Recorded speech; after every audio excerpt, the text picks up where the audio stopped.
Pesquisa sobre mediunidade. De Gabriel Delany, 1898. Introdução. Que é o Espiritismo?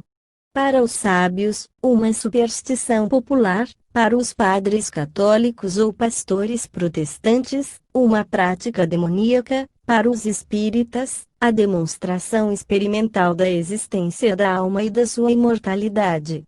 Na França, o grande público ainda está muito desinformado a respeito desta nova ciência. Apesar dos esforços dos seus adeptos há 50 anos, apesar dos livros extremamente numerosos onde suas experiências e teorias são expostas por uma quantidade imensa de pessoas, o espiritismo se resume à dança das mesas e não tem qualquer importância. A verdade é bem outra. As manifestações pelas quais a alma demonstra sua sobrevivência após a morte são numerosas e muito variadas. Já lhes traçamos o histórico em outras obras, por isso não voltaremos aqui ao assunto. Bastará lembrarmos que os fenômenos podem ter um aspecto puramente físico, como os movimentos de mesa ou de objetos diversos, com ou sem contato, os transportes, as luzes produzidas no escuro, a levitação, as materializações etc., depois as manifestações intelectuais apresentadas pelos médiuns videntes, auditivos, escreventes etc. Início da nota do redator. 1. Delany, Gabriel, Le Phénomène Spirit e o Espiritismo perante a ciência.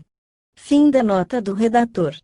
Durante muito tempo a ciência oficial recusou-se desdenhosamente a ocupar-se com essas novidades que tinham a irreverência de produzir-se fora dos laboratórios oficiais. Depois, instigados pelo infatigável ardor da imprensa espírita e sob a irresistível veemência dos fatos, alguns sábios tentaram timidamente explorar o terreno proibido, e quando pensaram ter encontrado uma explicação exclusivamente física ou fisiológica da mediunidade, apressaram-se ao proclamar que o espiritismo não passa de um engano, e que seus adeptos são apenas vítimas de ilusões sensoriais ainda pouco conhecidas. No entanto, para muitos pesquisadores essas opiniões não pareceram convincentes, e depois que a Sociedade de Pesquisas Psíquicas inglesa estabeleceu a certeza dos fenômenos da telepatia, da clarividência, da sugestão mental, um grande desejo de saber apossou-se das classes instruídas, e por toda parte organizam-se institutos que se propõem a escrutar rigorosamente todos os fatos considerados misteriosos, a fim de decidir qual é a causa que os produz. Parece-nos que é chegado o momento de realizar-se uma investigação aprofundada sobre a mediunidade, isto é, sobre a faculdade que certos indivíduos possuem de servir de intermediários entre os homens e os espíritos. Tendo em vista a considerável diversidade dos fatos a examinar, dividiremos o problema em várias partes. Começaremos pelo fenômeno da escrita mecânica, primeiro, porque já foi objeto de trabalhos importantes, e a seguir, porque hoje pode ser explicado graças às descobertas recentemente feitas a respeito da ação à distância exercida por um espírito humano sobre outro espírito humano. 2. Em condições bem determinadas. Início da nota do redator. 2. Empregamos indistintamente os termos alma e espírito, considerando-os sinônimos. Fim da nota do redator. O espiritismo no seu todo, experimental e filosófico, baseia-se na possibilidade que temos de comunicar-nos com os espíritos, ou seja, com as almas de pessoas que viveram na Terra. Seu poder de demonstração repousa inteiramente na mediunidade. Nenhum estudo, portanto, é mais interessante, de ordem mais vital para seus adeptos do que aquele que tem por objetivo exato conhecimento das leis que presidem a essas manifestações. Por um tempo longo demais todos se limitaram a evocar os espíritos e a registrar indiscriminadamente todas as produções dos médiuns, sem perguntar-se se tudo vinha realmente do mundo espiritual e sem investigar quais são as condições fisiológicas ou mentais que favorecem ou dificultam o fenômeno, de maneira que operava-se de um modo empírico e completamente defeituoso. O Livro dos Médiuns, de Allan Kardec, dá excelentes conselhos para praticar as evocações, fornece explicações necessárias sobre o discernimento que se deve exercer na apreciação das mensagens que nos chegam do além, faz uma enumeração completa de todas as espécies de manifestações, mas suas teorias científicas, geralmente muito exatas, são sumárias e não satisfazem mais nossa necessidade atual de penetrar mais profundamente no mecanismo da mediunidade. Vamos, pois, retomar esse estudo, apoiando-nos em dados inquestionáveis que hoje possuímos, e esperamos demonstrar que não somente os fatos são reais, mas que a mediunidade verdadeira deve-se positivamente à ação de inteligências desencarnadas.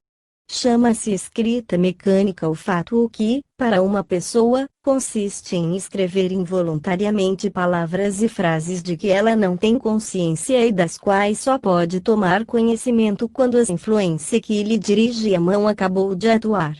Foi fazendo experiências com as mesas girantes que, pouco a pouco, se conseguiu encontrar esse processo. Como os ditados por pancadas ou por levantamentos do móvel eram muito lentos, alguns experimentadores tiveram a ideia de utilizar uma prancheta apoiada em 3 pés, sendo um deles substituído por um lápis. Pondo esse aparelhinho sobre papel branco e pousando-lhe levemente a mão, viu-se a prancheta mover-se e o lápis traçar caracteres perfeitamente legíveis. Mais tarde, também se percebeu que essas mensagens só eram obtidas por certos indivíduos aos quais se deu o nome de médiuns. Enfim, utilizar a prancheta tornou-se desnecessário, porque esses médiuns, tomando o lápis diretamente na mão, sentiam uma força agir sobre seu braço e assim recebiam mensagens cujas ideias, absolutamente diferentes das que eles normalmente tinham, pareciam-lhes novas e originais. Frequentemente as comunicações eram assinadas com nomes de pessoas falecidas, continham relatos de acontecimentos passados, desconhecidos por quem as escrevia, e foi assim que, pouco a pouco, os pesquisadores se convenceram de que estavam realmente em contato com as almas dos mortos. Como todas as descobertas novas, esta foi recebida com um ceticismo universal. Parecia incrível que se pudesse escrever inconscientemente, e os relatos dos espíritas passavam por mistificações. Contudo, esses fenômenos, produzindo-se no mundo todo, com as mesmas características, inúmeras pessoas pertencentes às classes instruídas tendo conseguido tornar-se médiuns, foi realmente preciso admitir, a despeito da sua estranheza, a realidade dos fatos. Deve-se abandonar, diz o Sr. Binet, 3, a explicação grosseira da simulação, porque há um número considerável de pessoas dignas de fé que afirmam ter sido autoras do fenômeno, ter posto as mãos sobre mesas que giravam, ter segurado canetas que escreviam, sem a menor vontade de fazer a mesa mover-se ou a caneta escrever. Aí estão provas suficientes, quando uma doutrina como o Espiritismo acaba por agitar o mundo inteiro e conquistar milhares de adeptos. Início da nota do redator, 3. Binet, Les Alterations de Personalité, página 298. Fim da nota do redator. Outro psicólogo, o Sr. Pierre Janet, 4, teve ocasionalmente a oportunidade de estudar esta questão, ao tratar da escrita automática dos histéricos, e, após uma revisão histórica incompleta e parcial do Espiritismo, diz igualmente, as doutrinas que acabamos de resumir merecem um estudo atento e uma discussão. O ceticismo desdenhoso, que consiste em negar tudo, que não se compreende em repetir, por toda parte sempre, as palavras fraude e mistificação não faz mais sentido aqui do que quando se trata dos fenômenos do magnetismo animal. O movimento que provocou a fundação de meia centena de jornais na Europa, que inspirou as crenças de um número considerável de pessoas, está longe de ser insignificante. É geral demais, persistente demais para que se deva a uma simples brincadeira local e passageira. Início da nota do redator, 4. Janet, P.L. Automatismo e Psychologique, página 376. Fim da nota do redator. Por sua vez diz o Sr. Richet, 5.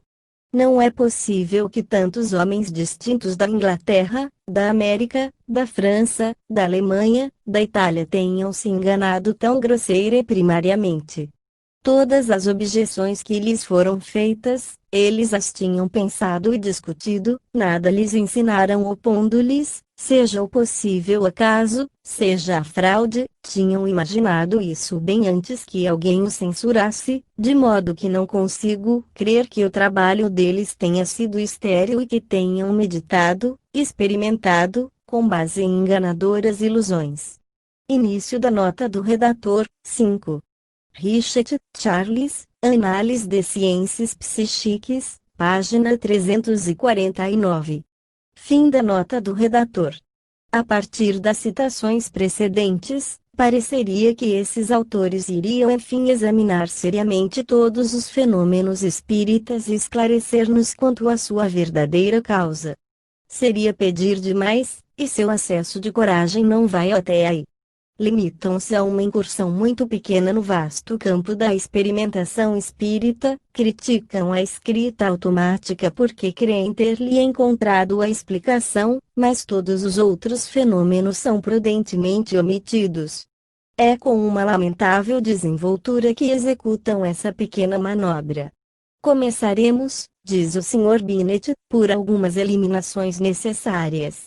Existem, no dizer dos autores, certos fenômenos espíritas que se produzem independentemente da ação de uma pessoa ou de uma causa conhecida, são os fenômenos ditos físicos, como as pancadas nas paredes, as mesas e outros móveis que se erguem por si mesmos, sem que alguém toque neles, a escrita direta por lápis que se movem sozinhos, ou introduzidos entre duas lousas, as aparições de espíritos que podem ser fotografados e mesmo moldados. Não negamos esses fenômenos, porque nada queremos negar por prevenção, mas como ainda se aguarda prova científica, não falaremos deles. Evidentemente, é mais cômodo do que discutir. Quanto à afirmação de que não se fez uma comprovação científica, é uma escapatória que só enganará os que não estão familiarizados com a questão. Pensamos que quando homens do valor de Robert Hare, Mapes, o juiz Edmonds, na América, Crookes, Wallace, Lodge, na Inglaterra, Aksakoff e Boutlerow, na Rússia, Fechner e Zollner, na Alemanha, Gibier, na França, em companhia de vários milhares de pesquisadores, afirmam ter constatado os fenômenos acima citados e tê-los inspecionado cuidadosamente, achamos que esses fenômenos têm uma existência real e, assim sendo, passam para o domínio científico. As mesmas observações aplicam-se ao Sr. P. Janet, embora esse psicólogo seja menos rebarbativo do que seu colega, pois admite que a elevação da mesa sem contato, os deslocamentos de objetos intocados não devem ser levianamente negados, talvez sejam elementos de uma ciência futura de que mais tarde falaremos, mas ele também não quer ocupar-se com isso, e com toda a razão. Essa parcialidade e esse misoneísmo não surpreendem totalmente. Está na ordem das coisas que a verdade caminha lentamente, a negação brutal da origem não se transforma instantaneamente em adesão formal, entre esses dois extremos existem transições, e já é muito ter levado as classes instruídas a reconhecerem que pelo menos uma parte dos fenômenos mediúnicos é verdadeira. Amanhã será a vez de uma segunda categoria, e talvez lenta, mas certamente, todos os outros fatos sejam estudados.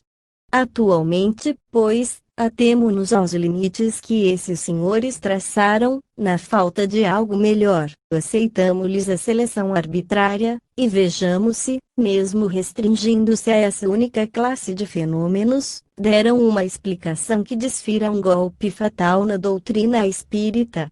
A escola dos psicofisiologistas, com Taine, Charles Richet, A. Binet, P. Janet etc., agora se digna admitir que a escrita automática se produz em certos indivíduos, mas, longe de atribuí-lo à intervenção de uma inteligência estranha, vê aí pura e simplesmente o sintoma de uma doença mental, de uma desagregação da personalidade.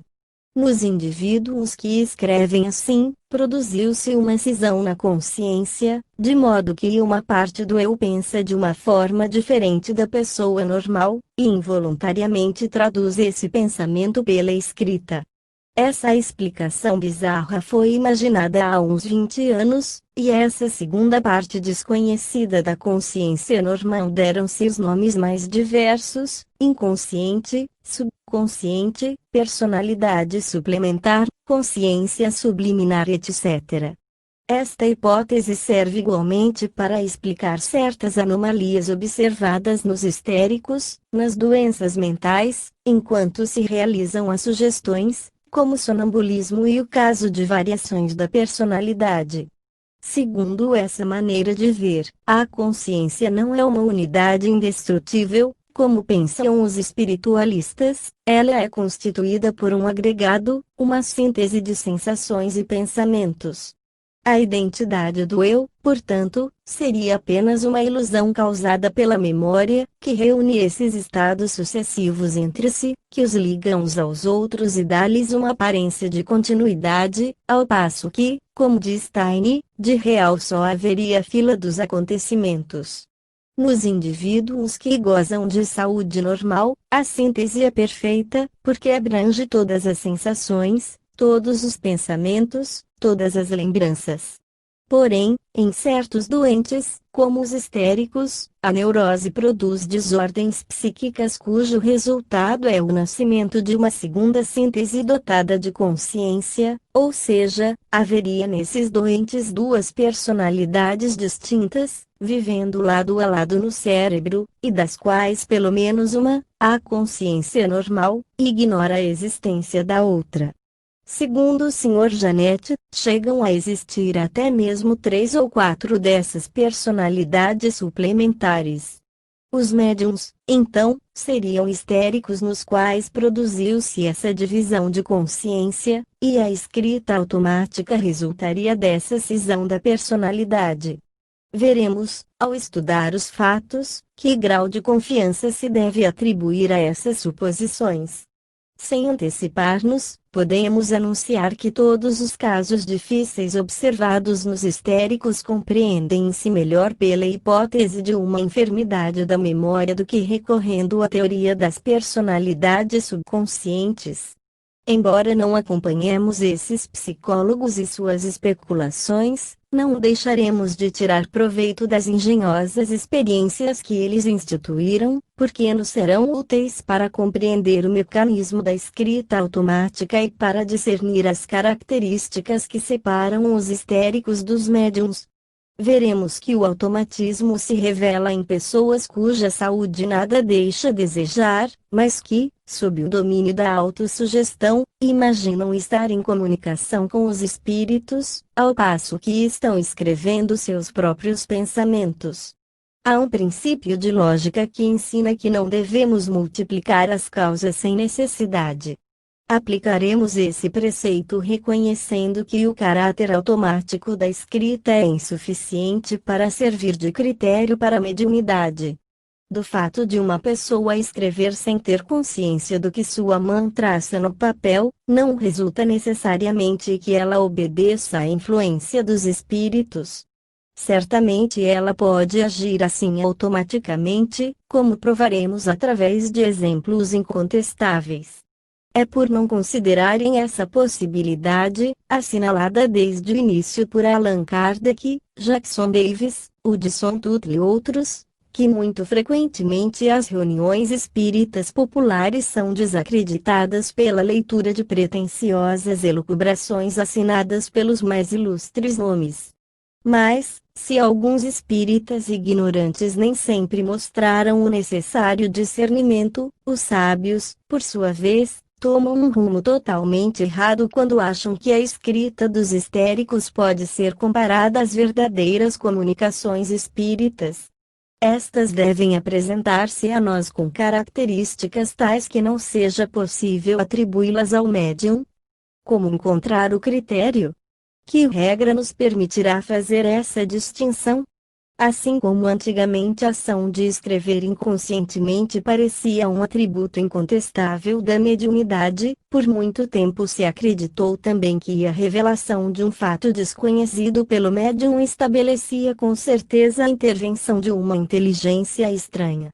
Aqui, também, é preciso fazer ressalvas, porque uma segunda categoria de adversários vai levantar-se diante de nós e combater-nos com argumentos extraídos da observação dos fenômenos do animismo.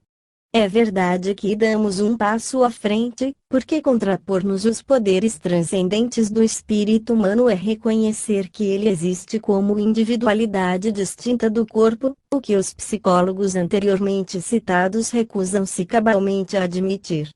Já há uns séculos magnetizadores disseram que alguns dos seus pacientes gozavam, durante o sonambulismo, de faculdades supranormais, que podiam, por exemplo, ver acontecimentos que se passavam ao longe, ler em livros não abertos, descrever com exatidão o conteúdo de uma caixa fechada, ao passo que outros obedeciam a ordens mentais que nada no aspecto do magnetizador podia revelar-lhes.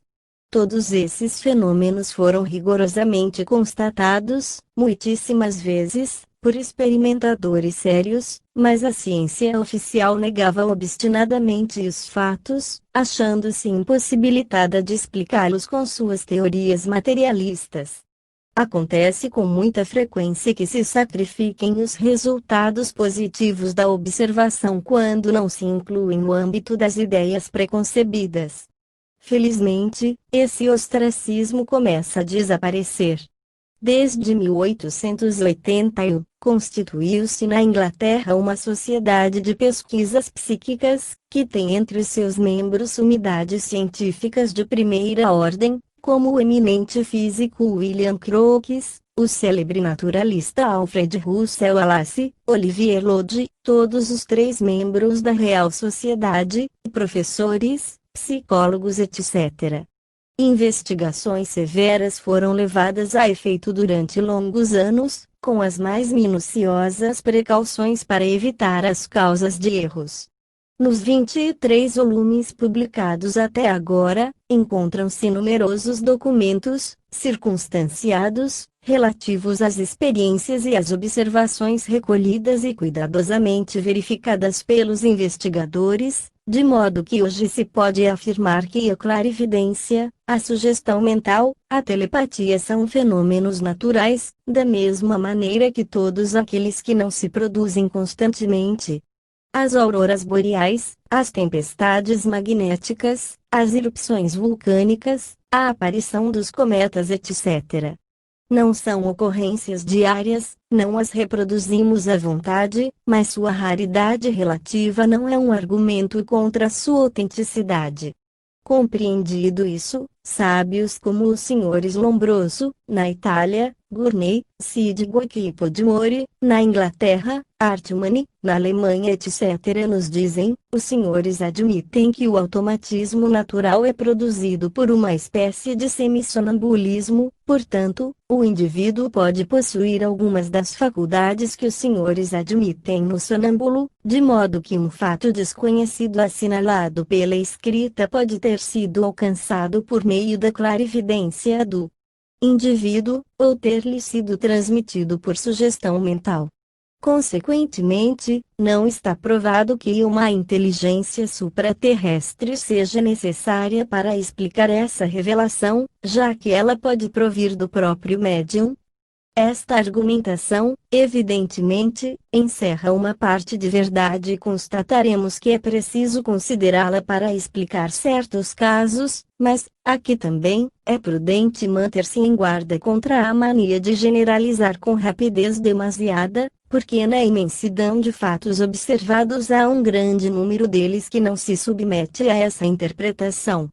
Não se pode negar que seja um estudo difícil o que tem por objeto diferenciar acertadamente as produções do animismo e do espiritismo, mas não é impossível. Procuraremos dar as indicações necessárias para chegar a esse resultado.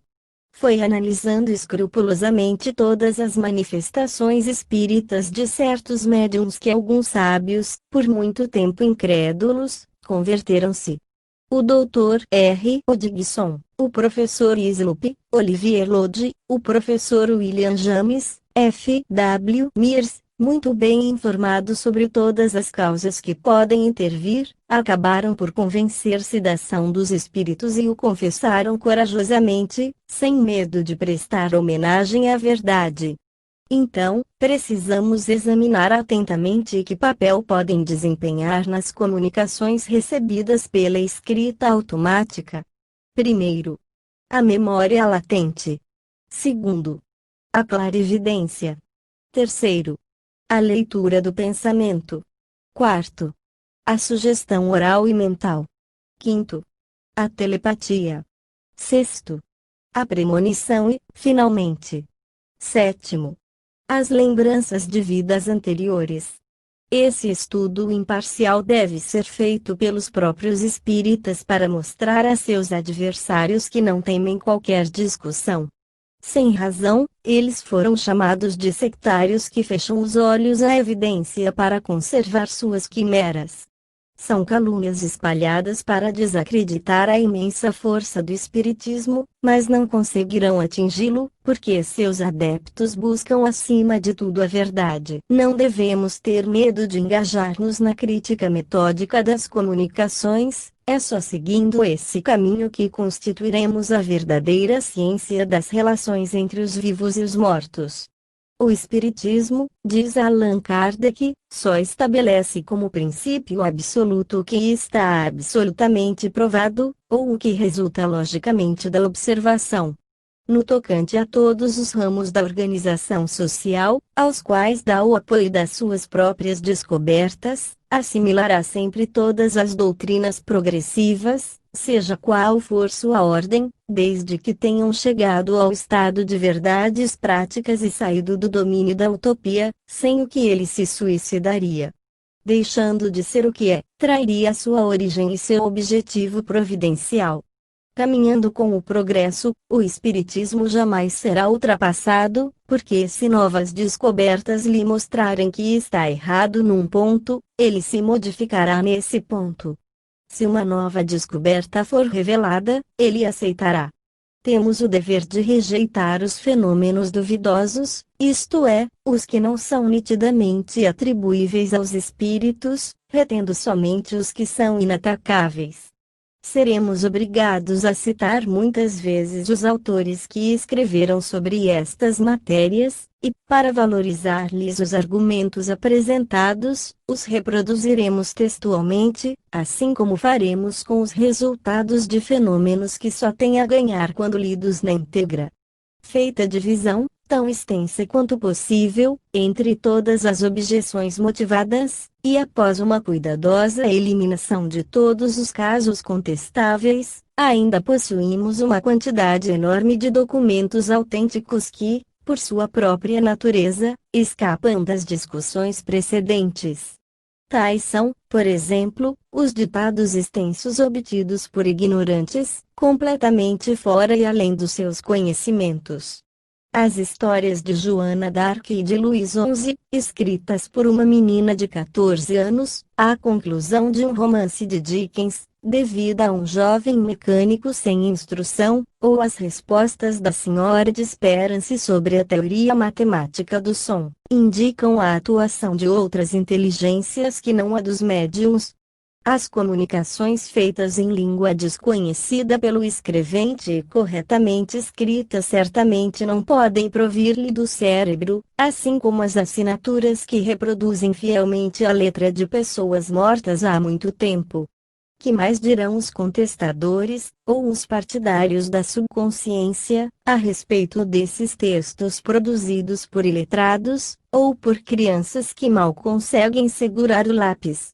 Sem dúvida, terão como último recurso continuar negando, mas, diante da boa-fé das testemunhas, do acúmulo de fatos, da generalidade dos fenômenos, a evidência acaba impondo-se até aos mais céticos, a não ser que recusem todo testemunho humano. Vê-se que, embora se restringam a exemplos típicos, o que não faltam são documentos. Mas as comunicações que não apresentam características muito nítidas de intervenção espiritual, nem por isso são desprovidas de interesse.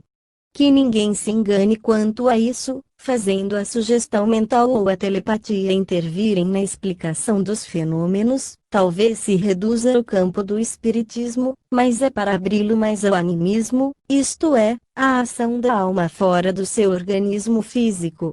Se demonstrarmos irrefutavelmente que a transmissão do pensamento é possível, se, por outro lado, a telepatia estudada por sábios não espíritas apresenta casos em que a hipótese de alucinação deve dar lugar a de um desdobramento daquele que se faz ver, seja porque a aparição move objetos materiais, ou é vista por várias testemunhas, ou assusta animais, ou pode ser fotografada, o espiritismo triunfa, já que, desde sua origem, ele tem indicado essa possibilidade que põe em destaque a independência do espírito com relação ao corpo. O que, nesses exemplos, é apenas uma separação momentânea da alma e do corpo, na morte torna-se um estado definitivo, e se já, durante a vida, a alma saída do seu invólucro corporal atua sobre a matéria, aparece a um médium e se comunica com ele, a indução nos autoriza plenamente a supor que ela faz o mesmo quando volta completamente ao espaço. A física moderna, a da matéria radiante, dos raios X, das ondas hertzianas, o magnetismo, o hipnotismo, a sugestão verbal ou mental, a clarividência, a telepatia e o espiritismo, todos esses novos conhecimentos conduzem o homem irresistivelmente para o invisível e para o além. O positivismo estreito da nossa época, recusando-se a ocupar-se com o que não é visível, pensava ter relegado a alma dos espiritualistas ao reino das quimeras, e eis que seus adeptos são obrigados a constatar-lhe a realidade. A questão da sobrevivência do homem é um ramo da psicologia experimental, diz o Sr. F. W. Mears, um dos mais doutos membros da Sociedade de Pesquisas Psíquicas. Ter compreendido isso, será a eterna honra dos espíritas.